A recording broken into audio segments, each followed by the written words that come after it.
qabel iċ-ċelebrazzjoni tal-ġimgħa Ħalta. Ħaġu ġimgħa jiċċelebraw il-ġimgħa l-kbira. Inġibu l-Maltija bix-xekka l-Ġimgħa tal-Ħalta. Inġibu l-Maltija meta nkunu qed niġġieldu l-ġimgħa l-kbira. Jew tara l-kbira li bagħtu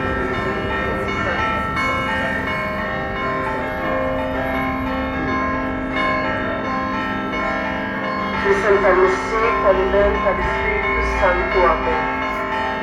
Alla tagħna ismek tal-Tagħna jesejna u aħmana, jerġa' li jsir id-Imen u l-Ispiritu Santu, kif kien il-bidu issa u dejjem li jibqa' dejjem ta' dejjem Amen.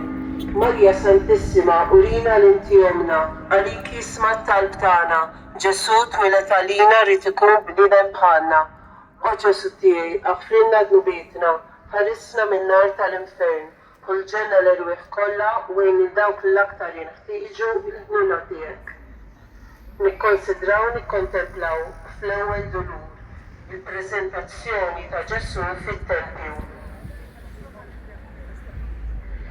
Nikkonsidraw l-ewwel dulur biex wejjaħ xmon ħabbar lil Marija Santissima li sejf ta' dulur qatt jinfdela qalbha. L-ewwel dulur ta' Marija beda 40 jum waqt it-twelid ta' Ġesu. Qari mill-Evanġelu ta' San Luqa. Wara li għalqilhom iż-żmien għall-purifikazzjoni tagħhom skont il-liġi ta' Mosè, ħaduh Ġerusalemm biex jippreżentawh lill-Mulej. F'Ġerusalemm kien hemm wieħed jismu Xmon, raġel ġust u tajjeb li kellu l-Ispiritu Santu fuqu. Xmon berikom u qal lill-ommu, ara da se jkun sinjal li jberuh u inti wkoll sejf jinfidlek ruħek.